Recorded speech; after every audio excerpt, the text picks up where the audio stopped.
সাহাবে কেরাম রাসূলকে কি পরিমাণ ভালোবাসতেন। বদর যুদ্ধের দিন নবীজি বললেন, সাহাবীরা, আজকের এই যুদ্ধের ময়দানটা হলো কণ্টকে কীর্ণ ময়দান। এই যুদ্ধে তোমরা যখন যাবে, তোমরা কেউ তার বাপকে দেখতে পাবে, কেউ তার ভাইকে দেখতে পাবে, কেউ তার ছেলেকে দেখতে পাবে, আত্মীয়কে দেখতে পাবে। এই জিহাদের ময়দানে আল্লাহর পথে যুদ্ধ করে কোন আত্মীয়র দিকে তাকানো যাবে না, বাতিলদের মোকাবেলা করতে হবে। সেই বদর যুদ্ধ হলো বাপ বেটার যুদ্ধ, সেই বদর যুদ্ধ হলো ভাই ভাইয়ের যুদ্ধ, সেই বদর যুদ্ধ হলো একই বংশের যুদ্ধ, সেই বদর যুদ্ধ হলো একই গোত্রের যুদ্ধ, একই বংশের যুদ্ধ। বদর যুদ্ধে যখন রাসূল রওনা করবেন, রাসূল যখন শুনতে পেলেন আবু জাহেল লোহিত সাগরের পাশ দেখে সে বদর নামক প্রান্তর পর্যন্ত পৌঁছে গেছে, নবীর কানে সংবাদ চলে গেল। নবীজি সাহাবায়ে কেরামকে এক জায়গায় করলেন, সাহাবীদেরকে এক জায়গায় করে বলছেন, সাহাবীরা কে কে আছো যুদ্ধের ময়দানে যাবে? সঙ্গে সঙ্গে রাসূলের সামনে সাহাবীরা একত্রিত হয়ে বলছেন, ইয়া রাসূলুল্লাহ, আমরা প্রস্তুত আছি, কিন্তু সৈন্য সংখ্যা কম। নবীজি সৈন্যগুলো সংগ্রহ করছেন। এমন সময় মদিনার আফরার দুইজন ছেলে, মুআজ এবং মুআজ রাদিয়াল্লাহু তাআলা আনহুমা, ছোট্ট দুইটা বাচ্চা, নবীজির যুদ্ধে আহ্বান শুনে ছোট্ট দুইটা বাচ্চা নবীর সামনে গিয়ে দাঁড়িয়ে আছে। দাঁড়িয়ে বলছি, ইয়া রাসূলুল্লাহ, শুনতে পেলাম বদর যুদ্ধের নাকি ডাক এসেছে। রাসূল বললেন, হ্যাঁ, যুদ্ধের ডাক এসেছে, তোমরা কি করবে বলো? ছোট্ট দুইটা বাচ্চা বলছে, হুজুর কি মনে করবেন জানি না, যোদ্ধার সংখ্যা যেহেতু কম, যদি পারমিশন দিয়ে দিতেন, আমরা দুজন ছোট্ট দুইটা আল্লাহর গোলাম, আমরা যুদ্ধে অংশগ্রহণ করতে চাই। রাসূল বললেন, ফিটনেস নাই, বয়স নাই, তরবারি ধরার মতো কোনো বাহুবল নাই, তোমাদেরকে আমি পারমিশন দিতে পারবো না। ছোট্ট দুইটা বাচ্চা বলছে, ইয়া রাসূলুল্লাহ, ইয়া হাবিবাল্লাহি, অন্তত আমরা দুজন ভাই যে আছে, অন্তত একজনকে আপনি পারমিশন দিয়ে দেন। বড়জন বলছে, হুজুর আপনি আমাকে পারমিশনটা দিয়ে দেন। ছোটজন বলে, হুজুর ও শুধু লম্বাই বড় হয়েছে, গায়ের শক্তি আমার বেশি, আমারও পারমিশন দিতে হবে। রাসূল বলেন, দুজন দেখি কুস্তি শুরু করে দাও। দুজন কুস্তি শুরু করে দিয়েছে, দুজনই কুস্তিতে লড়াই শুরু করে দিয়েছে। স্বাভাবিকভাবেই বড়জন ছোটজনকে নিচে ফেলে দিয়ে বুকের উপরে বসে আছে।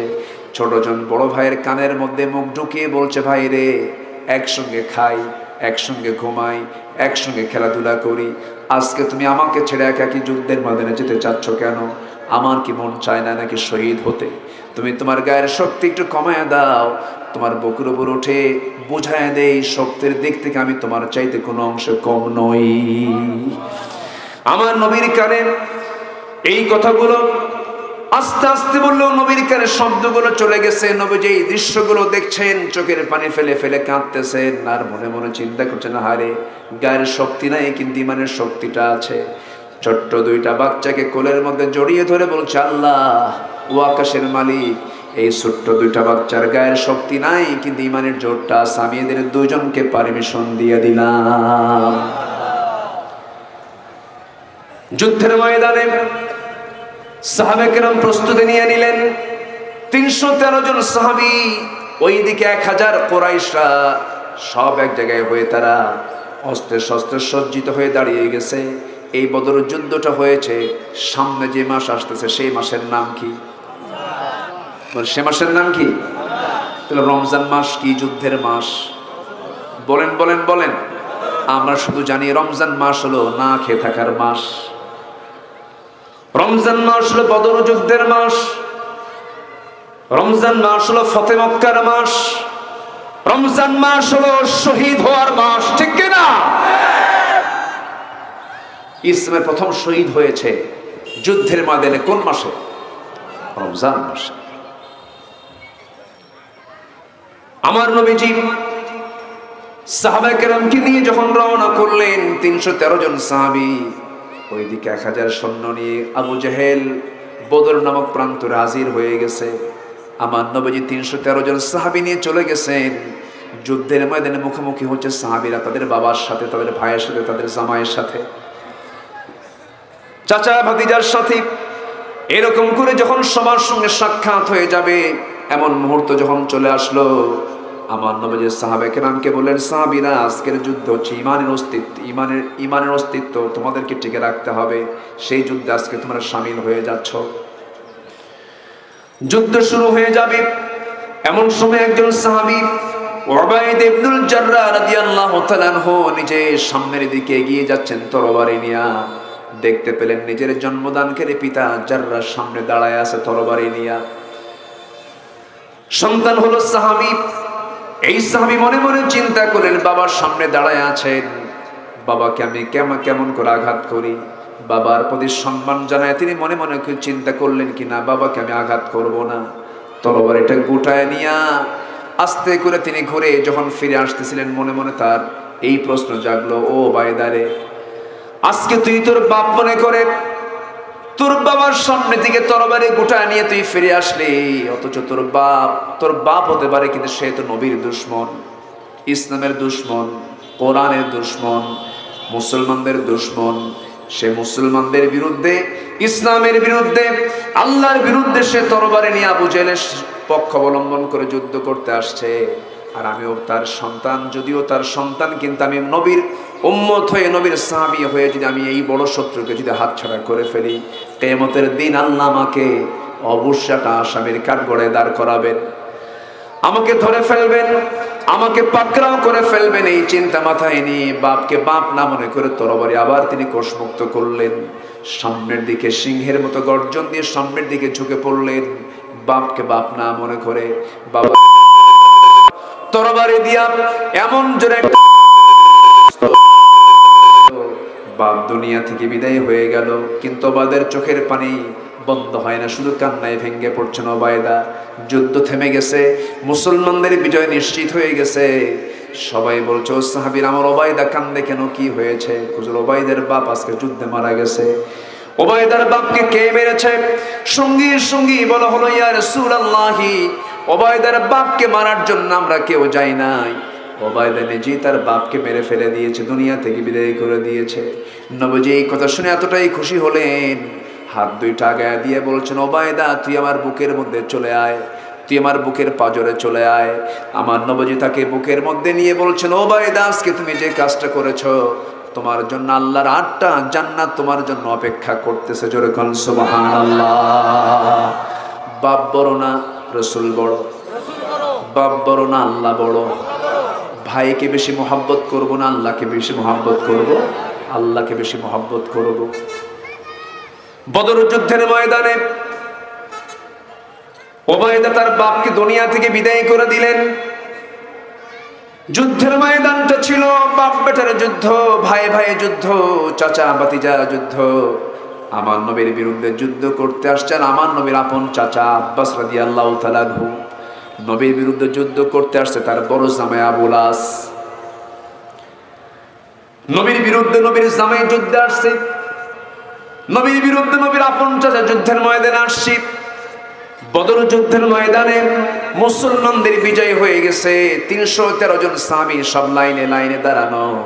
সবার প্রথম কাতারে মাজ এবং মুআজ, ছোট্ট দুইটা বাচ্চা, মদিনার ছেলে, আফরার ছেলে মাজ।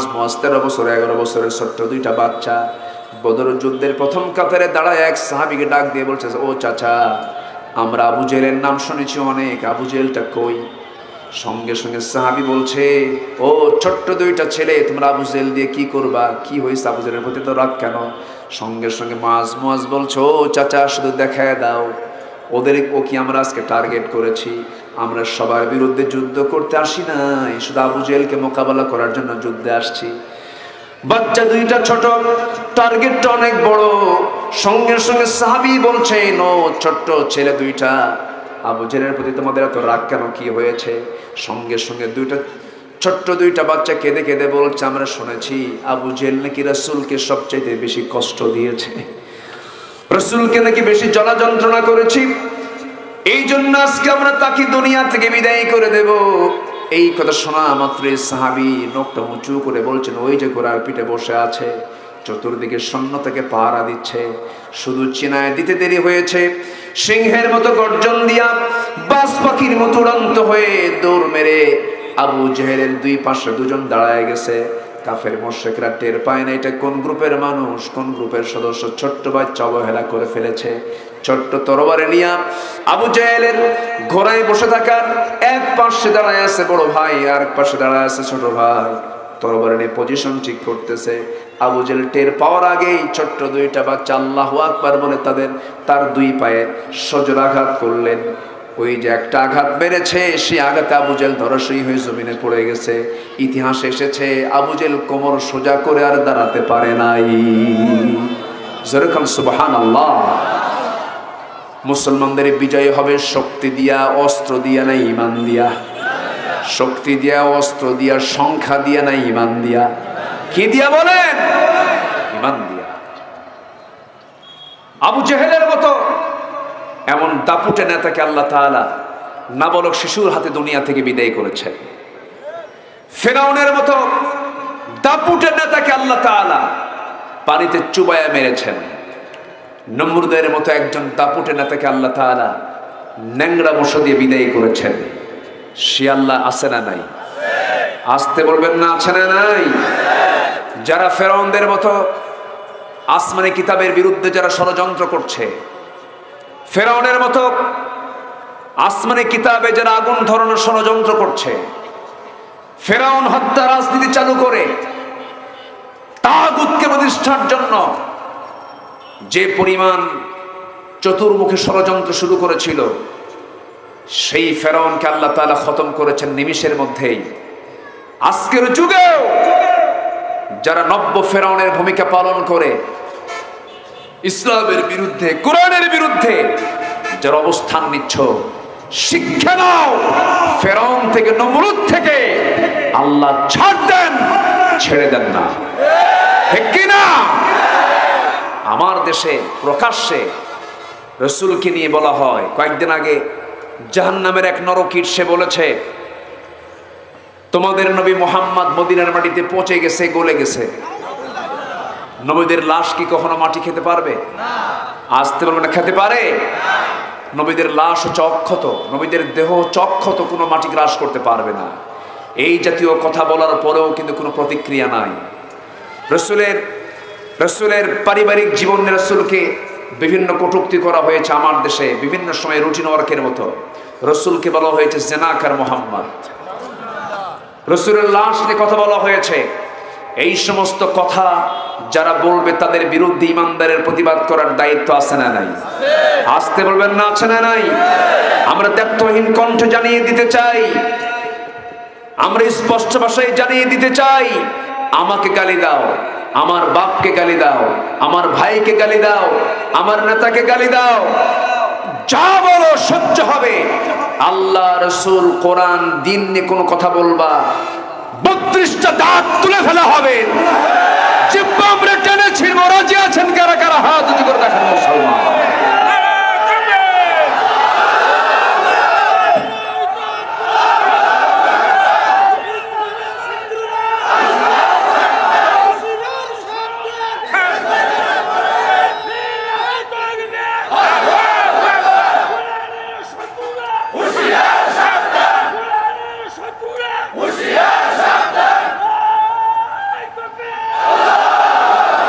আল্লাহ তুমি সবার হাতকে কবুল করো, জোরে বলি আমিন। সম্মানিত ভাইয়েরা, আমার দেশে একটা প্রশ্ন করব, মানুষ বেশি না চোর বেশি? মানুষ কই? শুধু মসজিদের কথা বলি। মসজিদে যাবেন আপনি, শহরের মসজিদ, নতুন জুতা কিনে আপনি মসজিদে ঢুকছেন, জুতা শুধু পিছনে রেখে প্রথম কাতারে আপনি নামাজ পড়তেছেন, রাখছেন পিছনে, নামাজ সামনে, সেজদায় যাইয়া তসবিহ আসবে, খালি মনে হবে জুতা আছে তো। আমি কি ভুল বললাম? এটা হলো মসজিদে একটা জুতার সিকিউরিটি। মসজিদের মতো জায়গায় জুতা নিরাপদ নাই। বাজারে যাবেন, সাইকেল রেখে শুধু এইদিকে তাকাইছেন, সাইকেল নেই। লোকাল বাসে উঠেছেন, যাবেন হলো রংপুরে, 2 পকেটে হাত সর্বক্ষণ রাখা লাগে। কোন ফেরেশতা যে এবার হাত ঢুকাইয়া, ফেরেশতা কোথায় যাবেন আপনি? দেশ স্বাধীন হয়েছে আজকে 52 বছর। জাতির শ্রেষ্ঠ সন্তান হলো মুক্তিযোদ্ধা। 2000 মুক্তিযোদ্ধা, তারা মুক্তিযোদ্ধার ভাতা গ্রহণ করছে, যাদের বয়স হলো 52 বছর, যুদ্ধের বয়স 52 বছর। যুদ্ধ করলো কোন দিন? আধ্যাত্মিক জগৎ থেকে যুদ্ধ করেছে তারা, নাকি মায়ের পেট থেকে? একজন করেছে মায়ের পেট না রুহের জগৎ থেকে। বিগত কয়েক বছরে 14 থেকে 16 লক্ষ কোটি টাকা এই দেশ থেকে পাচার করছে কোন ফেরেশতারা? হলমার্ক কেলেঙ্কারি, শেয়ার বাজার কেলেঙ্কারি, ব্যাংকের রিজার্ভ চুরির কেলেঙ্কারি, এই সমস্ত অপরাধের সঙ্গে দেশের সাধারণ কোন জনগণ জড়িত নয়, আলেম ওলামা জড়িত নয়। কিন্তু আজ চরিত্রহীন লম্পট ওদেরকে আসামি করে যখন কাঠগড়ায় তোলা হয়, হাতে মেহেদি রাঙ্গানো,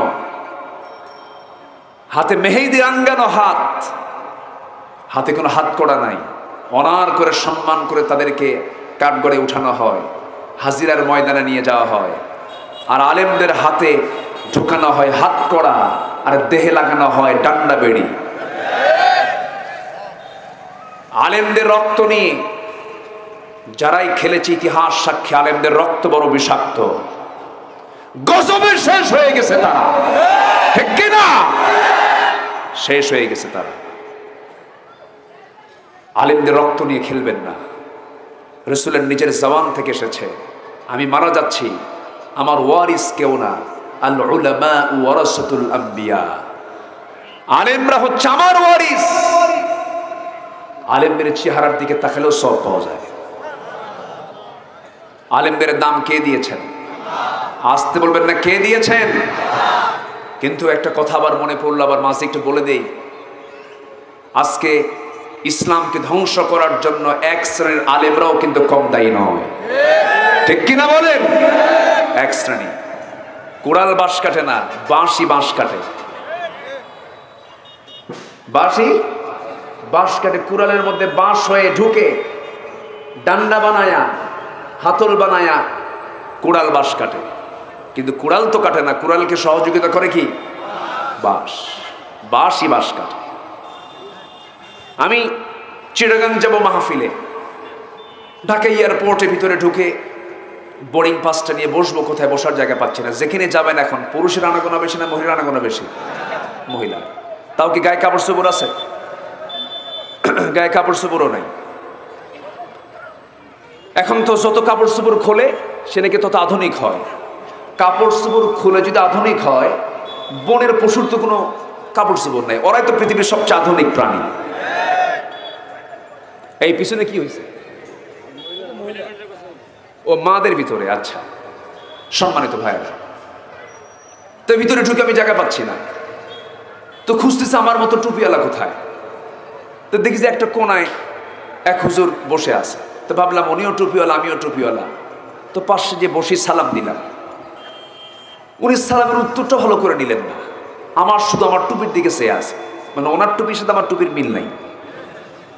এখন তো আমার টুপি দেখেও সালাম দেয়, টুপি যদি মেলে তাহলে সালাম দেয়, না হলে সালাম দেয় না। এইরকম হৃদয় নিয়ে, এত ছোট্ট হৃদয় নিয়ে মুসলমান কোনোদিন কোথাও বিজয় লাভ করতে পারবে না। টুপি তো এক একটা দেশের এক একটা থাকে। আফগানিস্তান ওরা একটু বিপরে, ইরান আর একটু বিপরে, ওমান একটু বিপরে, পাকিস্তান একটু বিপরে, ইন্ডিয়া একটু বিপরে। আমাদের দেশে এক ধরনের টুপি ব্যবহার করা হয়। টুপি কোনো বিষয়? বলেন টুপি কোনো বিষয় হলো? তো আমার টুপি দেখে উনি চেয়ে আসছে। আমি তাকে পরে বললাম, মুরব্বী আমি তো আপনাকে সালাম দিয়েছি, তাও কিছু কয় না। শেষে বললাম, মুরব্বী আপনার নামটা কি? বলছে আমি অমক পীরজাদা। যখন কইছে পীরজাদা, আমি ভাবলাম যে না, ভালো, পীরের সন্তান তো, আমি পীরকে মহাব্বত করি, কিন্তু ওই রকম গাঁজা খাওয়া পীর না, যারা খাজার নামে গাঁজা খাও, জুতা পেটা করা দরকার বেদবদের। তো আমি ওনাকে বললাম যে আপনি কে? আমি অমক পীরজাদা। এখন আমি বললাম ঠিক আছে ভালো। এখন আমাকে উল্টা প্রশ্ন করে, আপনি কে? তো আমি বললাম আমি হলাম নবীজাদা। তো নবীজাদা মানে হ্যাঁ, আপনি যদি পীরের ছেলে হয়ে যদি পীরজাদা হতে পারেন, আমার বাপ আদম, আমি তার ছেলে, আমার বাপ আদম ছিল নবী, আমি তার ছেলে জাদা, নবী জাদা, 1 ডিগ্রি বেশি হইলাম। আমার দিকে চেয়ে বসে আস, আর কিচ্ছু কয় না। লাভ কি? নবীর বাপ হয়েও লাভ নাই, নবীর ছেলে হয়েও লাভ নাই, নবীর চাচা হয়েও লাভ নাই, নবীর বউ হয়ে লাভ নাই। কি ঠিক কিনা বলেন? নবীর বউ ছিল, নূহ আলাইহিস সালামের বউ ছিল একজন কাফের, লাভ আছে? নূহ আলাইহিস সালামের পরিবারের এক ছেলে কেনান ছিল কাফের, লাভ আছে? ইব্রাহিম আলাইহিস সালামের বাবা ছিল আজর, সে কাফের, লাভ আছে? লাভ নাই। তাহলে নবীর বাপ হয়েও লাভ নাই, নবীর ছেলে হয়েও লাভ নাই, নবীর বউ হয়ে লাভ নাই। আবু লাহাবকে কোন বংশের মানুষ? বলেন কোন বংশের মানুষ? তাহলে বংশ দিয়ে লাভ আছে? বংশ দিয়ে লাভ আছে? বংশ দিয়েও লাভ নাই, কারো বাপ ছেলে এগুলো দিয়েও কোনো লাভ নাই। লাভ হবে ইমান দিয়া। লাভ হবে কি দিয়া? ইমান দিয়া। আগামী রমজান হবে কোরআন শেখার রমজান, জোরে বলি ইনশাআল্লাহ। যে দল কোরআনের কথা বলে সেই দলে আমরা যাব, যে দল ইসলামের কথা বলে সেই দলে আমরা যাব। যে দলে নেতা নিজে নামাজ পড়ে না, নামাজের জন্য বলে না, নামাজের কথা নাই যে দলে, সেই দলের নেতৃত্বকে আমরা জুতা মারি, জুতা মারি, জুতা মারি। আমাকে আপনাকে ফলো করতে হবে কোন কিতাব? আসতে বলবেন না, কোন কিতাব? এই কিতাবকে ফলো করতে হবে জীবনের এক জায়গায় না সব জায়গায়? এক জায়গায় না সব জায়গায়? সব জায়গায়। কোরআন দিয়ে যারা নামাজ পড়বে সমাজ গড়বে না, কোরআন দিয়ে যারা নামাজ পড়বে ব্যাংক চালাবে না, কোরআন দিয়ে যারা নামাজ পড়বে দেশ চালাবে না, কোরআন দিয়ে যারা নামাজ পড়বে ব্যবসা করবে না, কোরআন দিয়ে যারা নামাজ পড়বে কিন্তু পরিবার চালাবে না, এদের ঈমান আনা এখনো ঠিক মতো হয় নাই। আমার কথা কি ক্লিয়ার? আমার কথা কি বোঝা যায়? আল্লাহকে মানতে হবে এক জায়গায় না সব জায়গায়? ইবাদত কাকে বলে? শুধু নামাজ না। আবার ওরা বলে কি জানেন? আমরাও কোরআন পড়ি, আমরাও কোরআন বুঝি, বছরে বছরে হজে যাই, আমরা কি ইসলাম বুঝি না, কোরআন বুঝি না? এরকম করে প্রেসার দিয়ে কথা বলে। ওরা কোরআন বোঝে ওই কানার মতো। এক কানা গেছে মসজিদে নামাজ পড়তে, মাগরিবের ওয়াক্ত, নামাজ শুরু করার আগ দিয়ে ইমাম সাহেবের সঙ্গে কথা বলতে বলতে তর্ক বিতর্ক শুরু হয়ে গেছে। আজান শুরু হয়ে গেছে, ইতিমধ্যে নামাজ শুরু হয়ে গেছে। কানা লোকটা ইমামের পিছনে নামাজে দাঁড়াইছে। ইমাম সাহেব আর কাম পায় না, সূরা ফাতিহার পরে এমন একটা আয়াত বলছে যে আয়াতের অংশ হলো ওয়া কানা মিনাল কাফিরিন। কানা মনে মনে চিন্তা করে কি ব্যাপার, কিছুক্ষণ আগে গন্ডগোল হলো, নামাজের মধ্যে ফতুয়া জারি হলো, আমি কানা কাফের। কি কথা কি বুঝতেছেন? প্রচন্ড রাগে গোসায় ফেটে পড়ে চলে গেছে আবার বাড়িতে, কিছু বলে নাই। এদিকে যিনি ইমাম তার আবার একটা পা হলো খাটো সাইজের, ন্যাংরা। তো পরের দিন সন্ধ্যায় আবার নামাজ পড়তে গেছে। ইমাম সাহেব সূরা ফাতিহা পড়ার পরে যে আয়াতটা আগের সন্ধ্যায় বলেছিল, আগের দিন পছন্দের আয়াত, তো আবার ওই আয়াতটাই পড়া শুরু করছে। যখনই বলছে ওয়া কানা মিনাল কাফিরিন, পিছন থেকে কানা লোকমা দিচ্ছে ওয়া ল্যাংড়ানা মিনাল ফাসিকিন। আমি কানা যদি কাফের হই, তুই ন্যাংড়া হলি ফাসিক।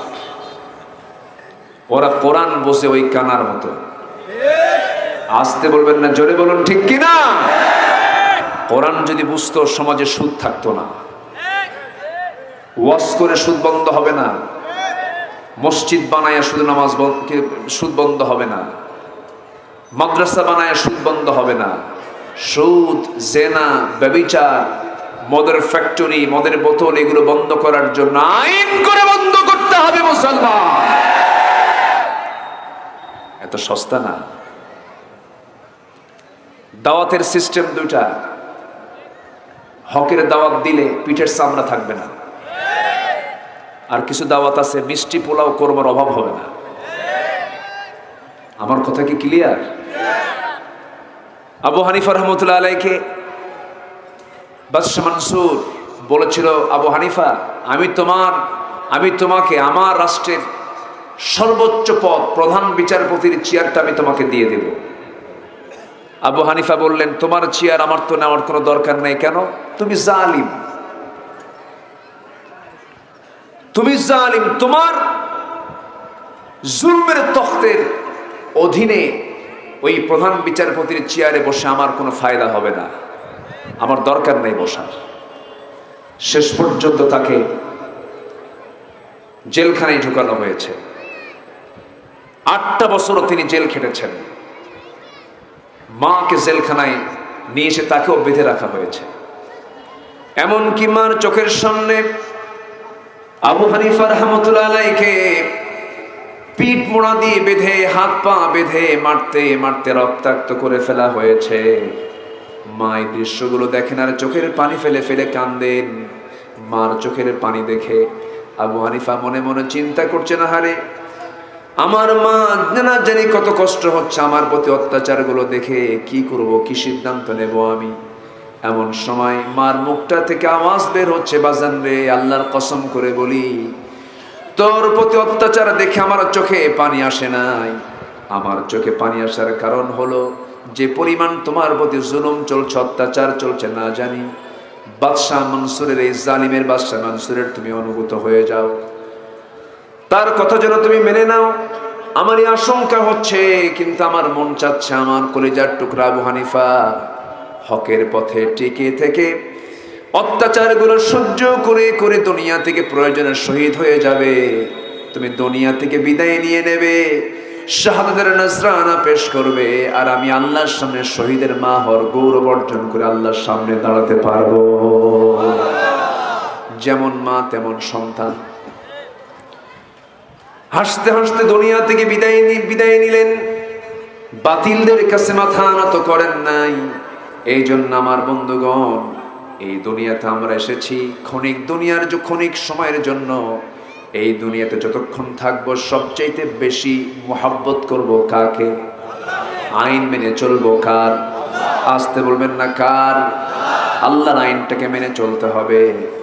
আল্লাহ রাব্বুল আলামিন বলছেন, বান্দারে তুমি আমার কাছে কতটুকু কাছের বান্দা, আমি তোমাকে একটু চেক করব।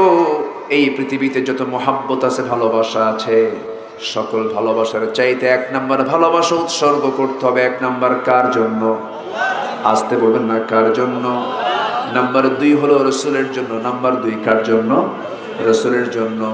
সূরা তাওবা 24 নম্বর আয়াত আল্লাহ রাব্বুল আলামিন আরেকটা বিষয় বলেছেন, আল্লাহর পথে জিহাদ করাকেও সকল কিছুর চাইতে বেশি ভালোবাসতে হবে। এই 3টা ভালোবাসা পৃথিবীর সকল ভালোবাসার উপরে প্রাধান্য দিতে হবে। যদি এটা ঠিক থেকে যায়, আমার ইমানটা ঠিক থেকে যাবে। যদি এটা না ঠিক থেকে যায়, আমার ইমানটা ঠিক থাকবে না, আমার ইমানটা নষ্ট হয়ে যাবে, ভেজাল হয়ে যাবে।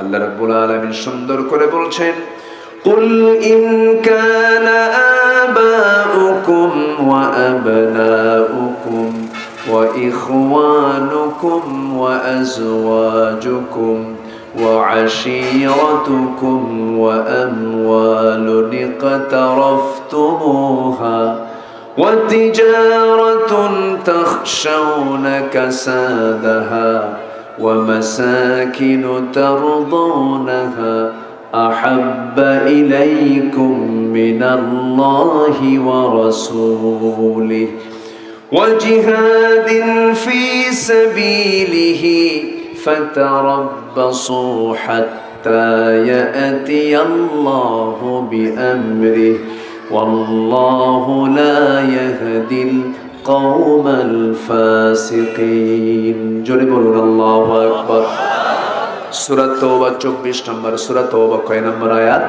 24 নম্বর আয়াত। এই আয়াতের ভিতরে আল্লাহ রাব্বুল আলামিন এই যে পৃথিবীতে আমরা এসেছি, এই পৃথিবীতে আসার ফলে মা বাবার প্রতি মহাব্বত, ছেলের প্রতি মহাব্বত, বাবার প্রতি মহাব্বত, ভাইয়ের প্রতি মহাব্বত, ব্যবসার প্রতি মহাব্বত, মালামালের প্রতি মহাব্বত, এই সমস্ত ভালোবাসাগুলো কে দিয়ে দিয়েছেন? আসতে বলবেন না, কে দিয়ে দিয়েছেন? আল্লাহ তাআলা স্বামী এবং স্ত্রীর মধ্যে যে মহাব্বতটা দিয়েছেন, বিয়ে শাদী করার পরে বইয়ের প্রতি মহাব্বত কে দিয়ে দেন? স্বামীর প্রতি মহাব্বত কে দিয়ে দেন? আল্লাহ দিয়ে দেন। কিন্তু এই মহাব্বতটা আল্লাহ তাআলা যে দিয়েছেন, এটা বৈধ না অবৈধ? আসতে বলে, বৈধ না অবৈধ? কিন্তু নিজের বউ না হয়ে যদি পরের বউ হয় কি হবে? অবৈধ। আজকে এরকম কি অবৈধ সম্পর্ক আছে? আচ্ছা, ফ্যানটা একটু মুভিং হয় না? মুভিং হয় না? একটু মুভিং হয় না? মুভিং, হ্যাঁ হ্যাঁ হ্যাঁ, হচ্ছে তো, হয় না? একটু ঘোরায় দেন। মানে হয়েছে কি, এই যে ঋতুর রাজা বসন্ত, ঋতুর রাজা কি? বসন্ত। বসন্ত আসলেই মানুষের গায়ে বসন্ত হয়। যদিও ঋতুর রাজা, কিন্তু এই সময় মানুষ সুস্থ বেশি হয় না অসুস্থ বেশি হয়? অসুস্থ বেশি হয়। আমি কথা বলছি, বাতাস চলছে, ঘামগুলো ঝরতেছে, আবার ঘামগুলো শুকাচ্ছে। এটা কি স্বাস্থ্যের জন্য ভালো না? বলেন বলেন। ঠান্ডা লেগেছে আজকে প্রায় 10 দিন, অ্যান্টিবায়োটিকও চলছে। যদি এখন কমিটিকে বলি, ভাই আমি আসতে পারবো না, হুজুর ওয়াশ করার দরকার নাই, একটু চেয়ারে বসে থাকলে হবে, বলতে চেয়ারে বসে থাকলে হয়? হয় না তো, কথা বলতেই হয়। আমাকে ডাক্তার বলিলেন, হুজুর দয়া করিয়া 10 দিন বিছানা থেকে উঠিবেন না। আমি বলিলাম, ডাক্তার মহাশয় আমার থাকা সম্ভব হইবে না, কারণ মাহফিল কমিটি মরিয়া যাইবে। দেখেন, তাও কয় ঠিক, সবই তো ঠিক। সম্মানিত ভাইয়েরা, তাহলে বইয়ের প্রতি মহাব্বত, এটা হচ্ছে বৈধ মহাব্বত। কিন্তু নিজের বউ না অন্যের বউ? আসতে বলে, নিজের বউ না অন্যের বউ? নিজের বউ, নিজের স্ত্রী। আল্লাহ তাআলা এটাকে জায়েজ করেছেন। কিন্তু আজকে সমাজে আকাম কুকামের পরিমাণ কম না বেশি? বিয়ে বেশি না জেনা বেশি? বলেন, জেনা বেশি, বিয়ে তো নাই। জেনার পরিমাণটা বেড়ে গেছে আজ, এবং বিয়ের ডিপার্টমেন্টটাও, বিয়ে যে একটা সুন্দর বৈধ সম্পর্ক, বৈধ একটা পন্থা, বিয়ের যারা অ্যাপ্লিকেন্ট যুবকরা এখন বাপ মাকে আর প্রয়োজন মনে করে না, একা একাই পছন্দ করে বিয়ের পরের দিন ফোন দিয়ে বলে, আব্বা রাগ করো না, আমি কিন্তু বিয়ে করে নিয়েছি। এরকম বদমাইশ কিছু আছে না? নাই? চুয়াডাঙ্গা মাহফিল আমার, এশার নামাজের পরে আমি খাইতে বসছি, খাবার টেবিলে এক মুরব্বী আমাকে বলতেছে, হুজুর আপনার বাড়ি কোথায়? তো বললাম, আমি তো ঢাকায় থাকি, এমনি আমার জন্মস্থান হলো বগুড়া। তো আমাকে বলতেছে, হুজুর আমি তো আমার মেয়েকে বিয়ে দিয়েছে ঠাকুরগা। বললাম, ঠাকুরগা কোথায়? আর আপনার বাড়ি হলো খুলনা, চুয়াডাঙ্গা কোথায়? এই 400 মাইল দূরে আপনি ঠাকুরগা মেয়েকে বিয়ে দিলেন, এটার ঘটক কে? বলতে, হুজুর ঘটক হলো মোবাইল। ঘটকের নাম কি? মোবাইল। যদি কেউ কারো মেয়েকে, যদি কেউ তার মেয়েকে যদি বিয়ে দিতে না পারেন, হুজুর আমি আমার মেয়েকে আর বিয়ে দিতে পারতেছি না, তাহলে খুব সহজ পন্থা, শুধু একটা মোবাইল কিনে দিবেন, একদম ইজি ব্যাপার। আমি এর চাইতে সহজ ভাষায় আমি আর বোঝাতে পারবো না। মোবাইল কিনে দিলেন কেন? হুজুর মেয়ে ইন্টারে পড়ে, সায়েন্সে পড়ে, ওর বায়োলজির অনলাইন ক্লাস দরকার, বায়োলজির অনলাইন ক্লাস দরকার। আমি ওকে পড়াশোনার জন্য মোবাইলটা কিনে দিলাম, কিন্তু ও যে এই অনলাইন খুঁজছে তা তো আমি টের পাই নাই। শিশুর হাতে আপেল আর চাকু দিয়ে যদি বলেন, শিশু আব্বু তুমি এই চাকুটা দিয়ে আপেল কাটো, সে কি আপেল কাটবে না হাত কাটবে? হাত কেটে ফেলবে। আজকে সমাজে যুবকরা ধ্বংসের, যুবতীরা ধ্বংসের 1 নম্বর হাতিয়ার রূপ নিয়েছে হলো এই ডিভাইসগুলো, এই মোবাইলগুলো, ঠিক কি না? এই জন্য পারিবারিক শাসনের দরকার আছে না নাই? পারিবারিক জীবনের কিছু ব্যবস্থাপনা আছে। আমি আলোচনার মাঝে একটু বলে ফেলে দিই, সামনে বহু কথা আছে। এই পৃথিবীতে এই ক্ষণিক দুনিয়ায় ৬০-৭০ বছর জিন্দেগিতে চলতে গিয়ে অনেক মহাব্বত তৈরি হয়। আল্লাহ তাআলা এখানে মহাব্বতগুলো কিসের কিসের তা তুলে ধরেছেন। ৮টা মহাব্বতের কথা আল্লাহ তাআলা বলেছেন। আল্লাহ বলছেন এই ৮টা মহাব্বতের চাইতে আমার প্রতি, নবীর প্রতি, জিহাদের প্রতি মহাব্বত বেশি থাকতে হবে। যেরকম সুবহানাল্লাহ। একটা একটা করে আমি বলতেছি, একটু আমাকে সময় দেন। তাহলে এই সমাজের সবচেয়ে গুরুত্বপূর্ণ একটা অংশ হলো পরিবার। একটা রাষ্ট্রের গুরুত্বপূর্ণ একটি অংশ হলো পরিবার। এই পরিবারের পরিচালক আছে না নাই? আসতে বলবেন না, আছে না নাই? আছে। এই পরিবারটা চালাতে হবে কেমনে, তার পদ্ধতি কোরআনেও আছে না নাই? আছে।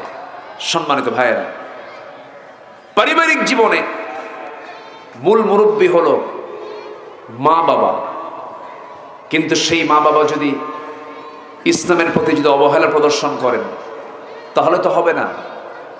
আজকে সন্তানকে স্কুলে পাঠানোর জন্য যে পরিমাণ শাসন করা হয়, নামাজের জন্য কি পারিবারিক শাসন আছে? আসতে বলুন, নামাজের জন্য কি পারিবারিক শাসন আছে? এজন্য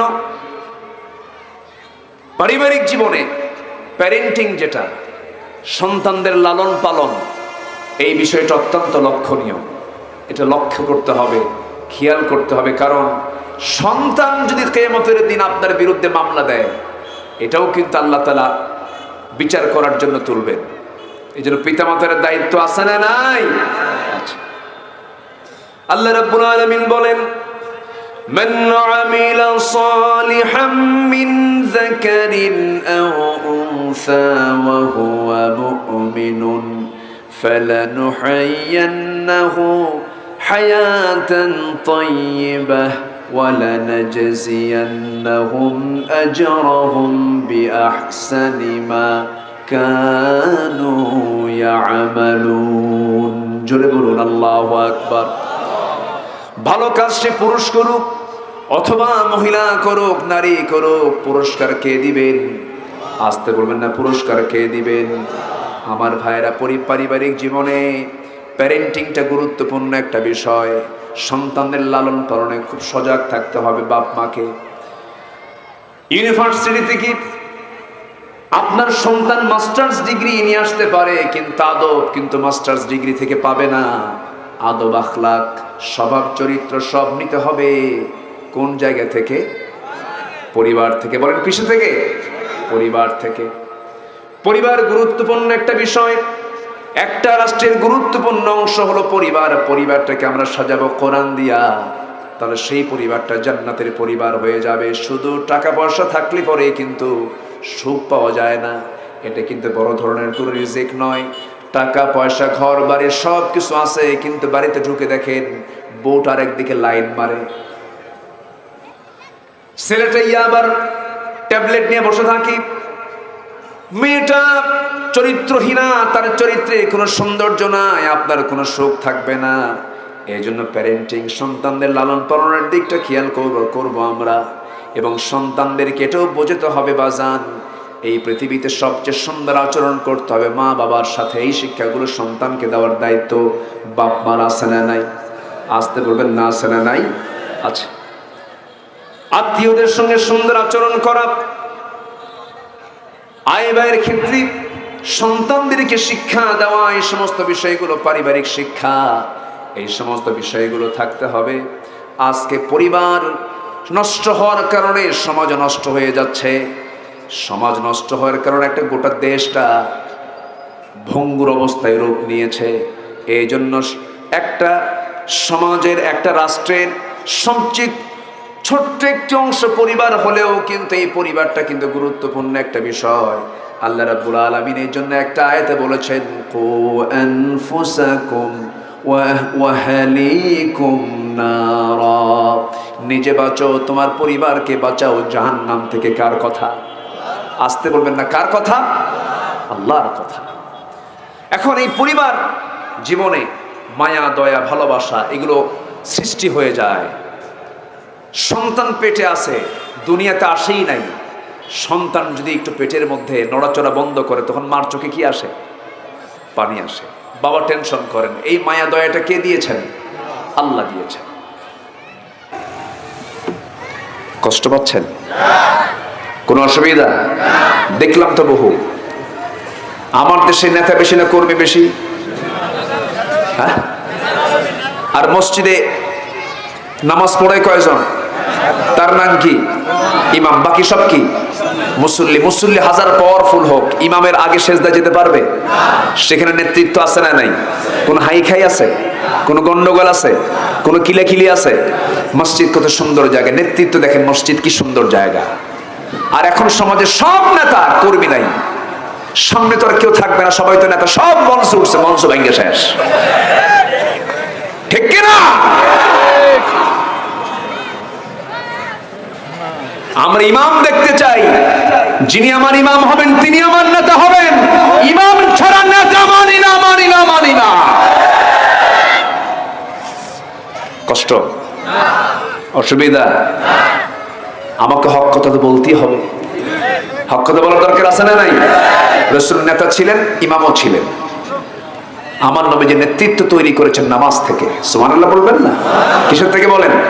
নামাজ থেকে। রাসূল বললেন, আম্মা জান আয়েশা বর্ণিত হাদিস, নবীজি অসুস্থ হয়ে গেলেন, শেষ সময় মারা যাবেন। আমার নবীজি আম্মা জান আয়েশার ঘরের সামনে গিয়ে বলছেন, আয়েশা আমার প্রচন্ড মাথা ব্যথা হচ্ছে, জ্বর এসেছে, একটু আমি ঘুমাবো, একটু বিশ্রাম নেব। বালিশ দেওয়া হলো। বলেন আমি বালিশে ঘুমাবো না, আয়েশা তোমার উরুটা বিছায়া দাও। উরুতে মাথা রেখে রাসূল শুয়ে পড়লেন। বেলাল আজান দিচ্ছেন। আজান শোনা মাত্রই আমার নবীজি ওঠার জন্য চেষ্টা করছেন, জামাতে নামাজ পড়বেন, কিন্তু আমার নবীজি উঠতে পারলেন না, মাথার চক্কর মেরে পড়ে যেতে নিলেন। এমন সময় আম্মা জান আয়েশা তাকে আস্তে করে ধরে বলছেন, হুজুর আপনি মনে হয় জামাতে নামাজ আর পড়তে পারবেন না। রাসূল বললেন, আমার বেলাল তো আজান দিয়ে দিল, বেলাল তো কাঁদতেছে, আমি নাই। বেলাল সারা জীবন আজান দিয়েছেন, রাসূলকে দেখে দেখে আজান তিনি দিয়েছেন। এবার তিনি রাসূলকে দেখলেন না, বেলাল নামাজের মধ্যে, আজানের মধ্যে তিনি কেঁদে ফেললেন। রাসূল বলছেন, ওরে আমার আয়েশা, নামাজের সময় তো হয়ে গেল, আজান তো শেষ হয়ে গেছে, নামাজটা কে পড়াবে? কে পড়াবে নামাজ? ওরে আয়েশা আমি তোমাকে জানিয়ে দিচ্ছি, তুমি একটু জানিয়ে দাও, আমার মুসাল্লায় কেউ দাঁড়াবে না, আমার মুসাল্লায় আমার প্রিয় আমার আবু বকর নামাজে দাঁড়ায়া যাবে, সে নামাজের নেতৃত্ব দেবে। পরবর্তীতে খলিফা কে হয়েছেন বলেন? কে হয়েছেন? আমার রাসূল যে খলিফা হবে তার ইঙ্গিত টাগিয়ে দিয়ে গেলেন, আমার মুসাল্লায় আমার আবু বকর দাঁড়াবে, আমার মুসাল্লায় আমার আবু বকর দাঁড়াবে। নামাজ শুরু হয়ে গেছে। সাহাবীরা সারা জীবন অভ্যস্ত ছিলেন নবীর পিছনে ইক্তেদা করে করে। আজকে ইমামটা যখন চেঞ্জ হয়ে গেছে, ওমরের মতো মানুষ শিশুর মতো কাঁদবে, আরে রাসূল নাই, নবীর পিছনে নামাজ পড়তে পারতেছি না। নবীজিকে না দেখে সাহাবীরা হাওমাও করে কান্দে। রাসূল বলছেন, আয়েশা রে, আমার সাহাবীরা চিৎকার মেরে মেরে কাঁদতেছে, আমাকে একটু নিয়ে যাও তো। কোথায়? ওই যে জানালার কাছে নিয়ে যাও। জানালার কাছে নিয়ে যাওয়া হলো। জানালার ফাঁকা দিয়া নবীজি সাহাবীদের নামাজের দৃশ্যগুলো দেখতেছেন, রুকুতে কেমন করে যায়, সেজদায় কেমন করে যায়। নবীজির চোখের কোণা বেয়ে বেয়ে টপ টপ করে পানি পড়ে। নবীজির চোখের পানি দেখে আম্মা জান আয়েশা বলছেন, ইয়া রাসূলুল্লাহ, আপনি তো কাঁদেন কেন? আপনার তো কান্দার কথা নয়, সাহাবীরা তো নামাজ পড়ছে, তারা তো ভালো কাজ করছে। রাসূল বলছেন, আয়েশা রে, আমার চোখের পানিটা দুঃখের চোখের পানি নয়। আয়েশা রে, এই নামাজ কায়েম আজকে রাষ্ট্রীয় পর্যায়ে হয়ে গেছে। এই নামাজ কায়েমের জন্য তায়েফের মানুষ আমাকে মেরে মেরে রক্তাক্ত করে দিয়েছে। মক্কার কুরাইশ আমাকে ঘাড় ধাক্কা দিয়ে মক্কা থেকে বের করে দিয়েছে। উহুদের ময়দানে আমার দাঁত ভেঙে চুরমার করে দিয়েছে। খন্দকের পরীক্ষা খনন করতে গিয়া আমার কোমরটা চলে গেছে। আয়েশা, এই নামাজ আজকে এত কষ্টের মধ্য দিয়ে কায়েম হয়ে গেছে, এই দৃশ্য আমার চোখে পানি এনে দিয়েছে। এটা আমার আনন্দের চোখের পানি। এই কথা বলি নবীজি বলছেন, আয়েশা রে, আমি মনে হয় বাঁচবো না, আমাকে দুনিয়া থেকে বিদায় হতে হবে, মালাকুল মউত মনে হয় চলে আসবে। আমার কলিজার টুকরা মেয়ে ফাতিমা কই? ফাতিমাকে একটু ডেকে আনো তো। ফাতিমার নাম নেওয়ার সঙ্গে সঙ্গে সামনে হাজির হয়ে গেলেন। রাসূল তার চোখের পানি দেখে আস্তে করে কাছে টেনে নিয়ে কানের মধ্যে মুখ ঢুকিয়ে বলছেন, ফাতিমা রে, সারা জীবন আমি তোমাকে কাছে রেখেছি, আমি দুনিয়া থেকে বিদায় হয়ে যাচ্ছি, আমার পরে তুমিও দুনিয়া থেকে বিদায় হয়ে কবরের জিন্দেগিতে তুমি আমার পাশাপাশি থেকে যাবে। ফাতিমাকে বরণ করলেন, কান্না থামায়া দিলেন। নবীজি দুনিয়া থেকে বিদায় নিয়ে নেবেন। আম্মা জান আয়েশা বলেন, রাসূল যখন দুনিয়া থেকে বিদায় নেবেন আমি নিজেকে ধন্য মনে করি। আল্লাহ তাআলা আমাকে 9টা কারণে শ্রেষ্ঠত্ব দান করেছেন। নাম্বার 1 হলো আমি আয়েশা আমার বিয়ের ফয়সালা আল্লাহ নিজে করে দিয়েছেন। যেরকম সুবহানাল্লাহ। 9 বছর বয়সে বিয়ে হয়েছে, 13 বছরে নববধূ হয়ে নবীর ঘরে পদার্পণ করেছি। আমি জিবরাইলকে নিজের চোখে দেখেছি। আমার নবীজি তার জীবনের শেষ খাবার খেয়েছেন আমি আয়েশা আমার মুখের লালা। আমি মেসওয়াক রাসূলকে দেব, মেসওয়াকটা চাবায় চাবায় নরম করে দিয়েছি।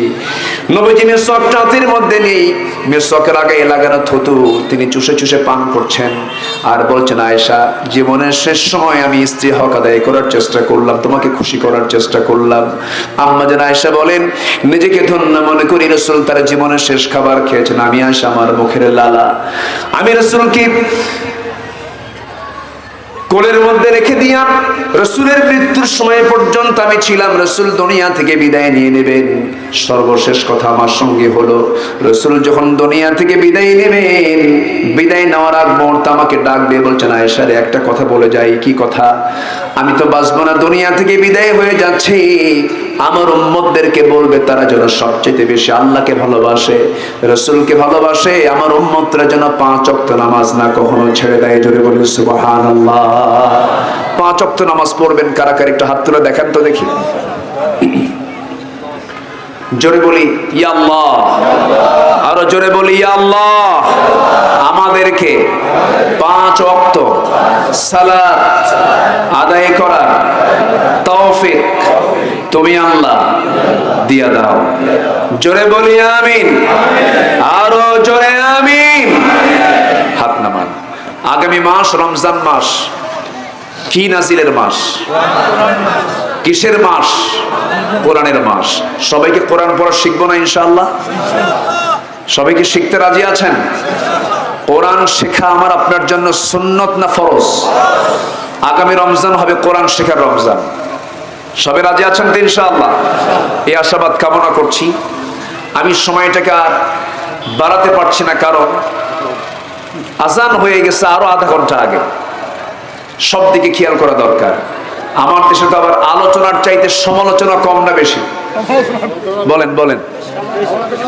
হ্যাঁ, সমালোচনা বেশি। আজান হয়ে গেছে আরো আধা ঘন্টা আগে। আমরা নামাজটা এখানে পড়বো, রাজি আছেন না ইনশাআল্লাহ?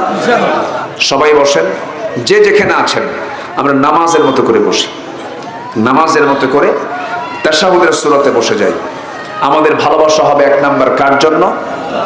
নাম্বার 2 মুহাম্মদ সাল্লাল্লাহু আলাইহি ওয়াসাল্লাম সকল কিছুর চাইতে। নাম্বার 3 হলো জিহাদকে, অর্থাৎ আল্লাহর জমিনে দিন কায়েমের জন্য যে প্রচেষ্টা, এই প্রচেষ্টাকে সকল কিছুর চাইতে বেশি প্রাধান্য দিতে হবে। হ্যাঁ, ওযু তো করবেই, দোয়াটা হয়ে যাক। বসেন, দোয়াটা হয়ে যাক। ওযুর জন্য আপনি যাবেন তো, সমস্যা না, আমরা দোয়াটা করবো না? আল্লাহ আল্লাহ আল্লাহ আল্লাহ। আমি তো একটা লোক তো উঠতে দেখিনি এ পর্যন্ত, কিন্তু হঠাৎ করে আপনি দৌড় মারলেন কেন? না না, আমরা দোয়াটা করি। নামাজ হবে আগে, দোয়া হবে আগে। দোয়া করি, এরপর ওযুর জন্য সময় দেওয়া হবে, এরপরে নামাজ হবে ইনশাআল্লাহ। বসেন সবাই, একটু বসেন। কালেকশন কি চাদর কি দিবেন?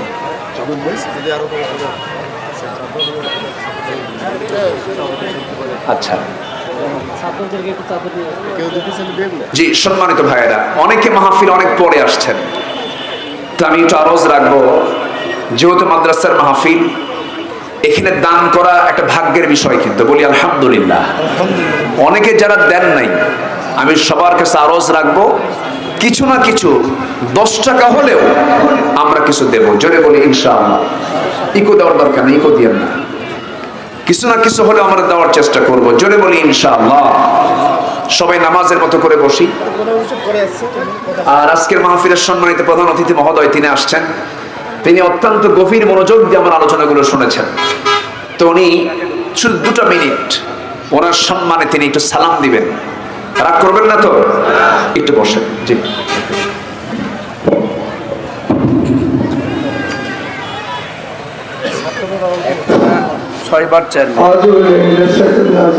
যে ছাত্র যারা আছো তারা একটু ব্যাগটা নিয়ে একটু যাও ভিতরে, একটু ব্যাগটা নিয়ে ভিতরে যাও, যে যাবে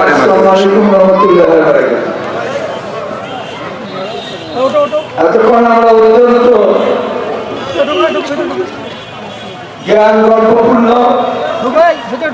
আল কোরআনের মধ্য থেকে আলোচনা করেছেন প্রধান মুফাসসির। আমরা এই আলোচনাগুলো আমলে নেব।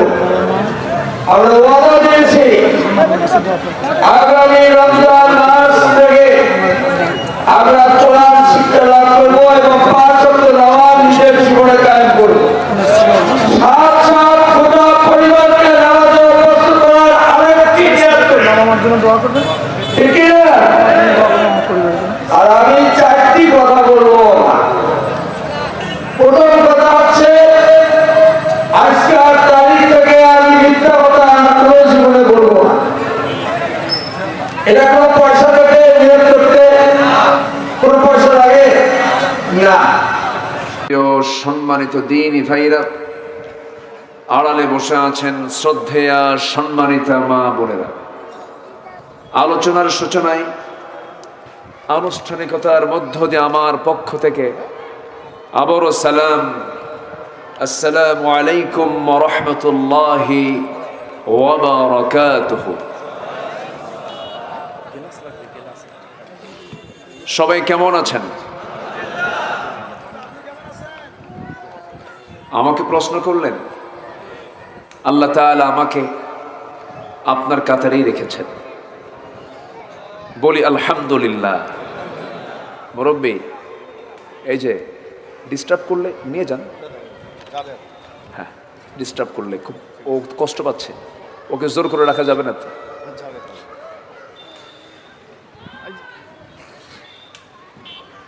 সম্মানিত হাজিরিন, আল্লাহ তাআলার মেহেরবানি, যে মহান আল্লাহ সুবহানাহু ওয়া তাআলা আমাকে আপনাকে সুস্থতার মতো শ্রেষ্ঠ একটি নিয়ামতকে সাথে নিয়ে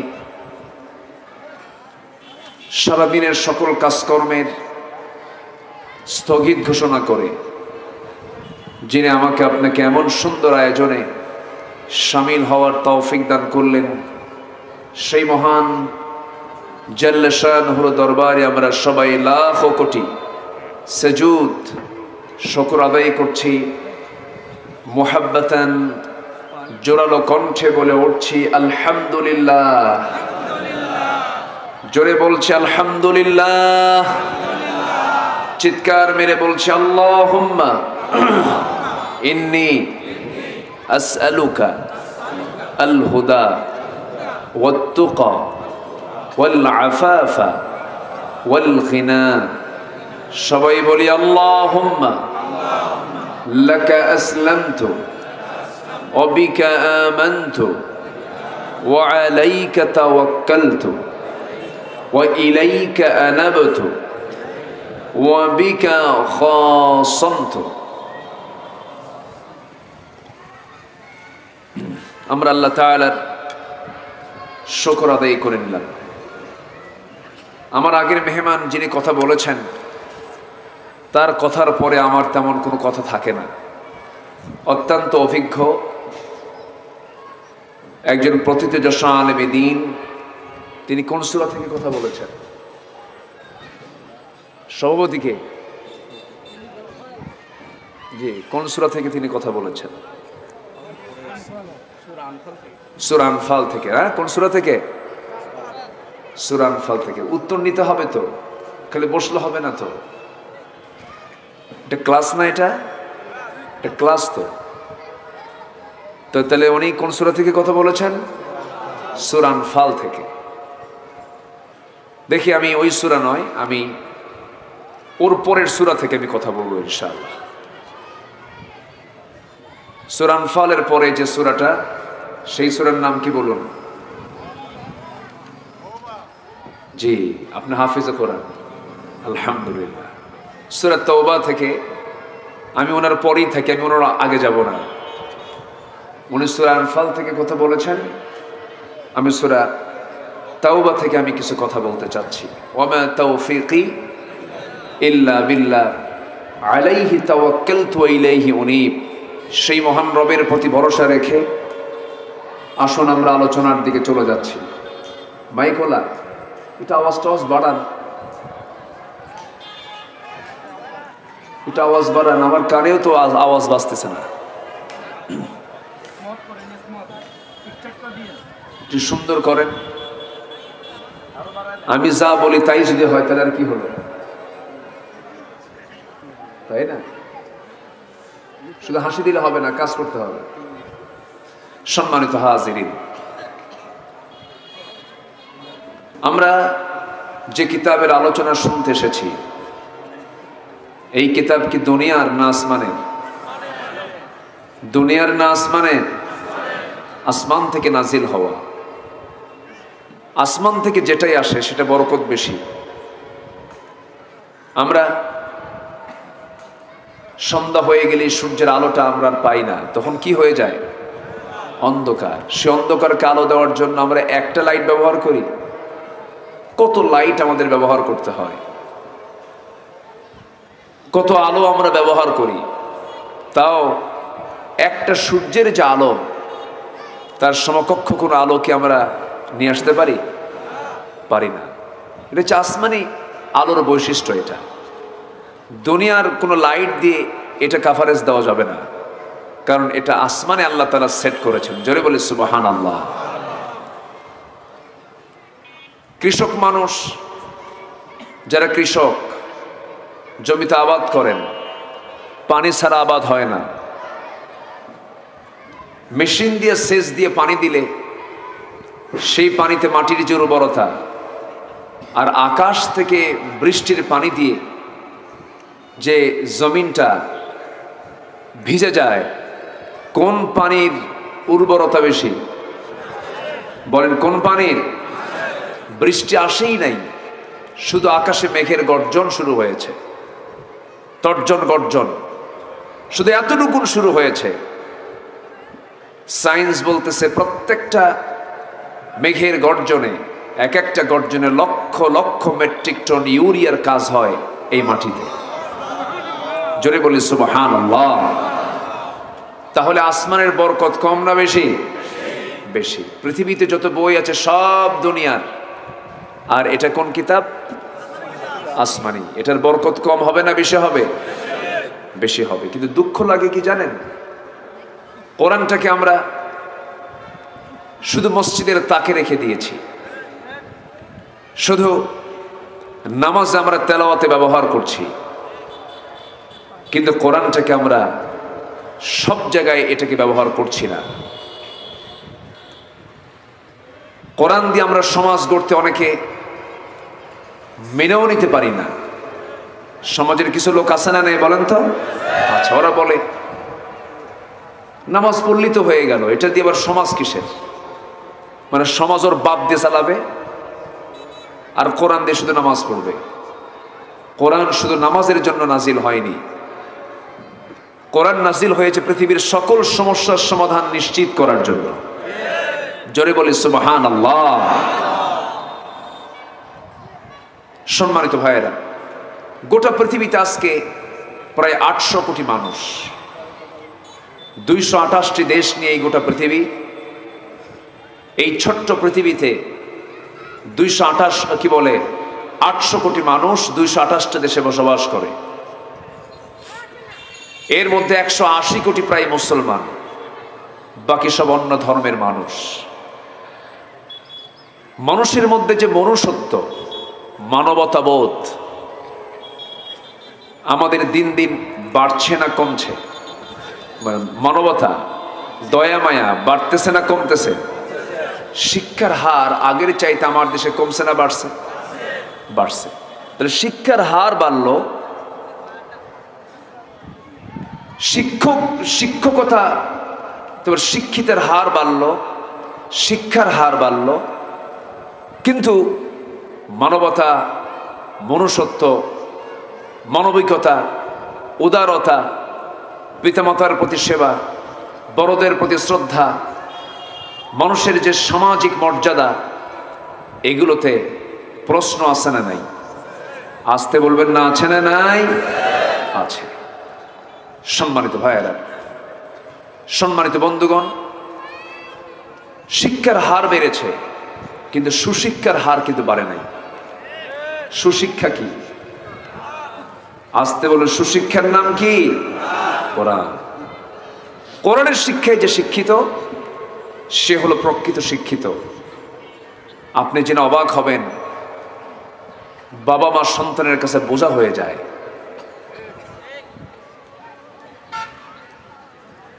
ওই মোবাইলটা বাঁচতেছে কার? এটা অসহায়ের মতো। আচ্ছা, সম্মানিত ভাইয়েরা,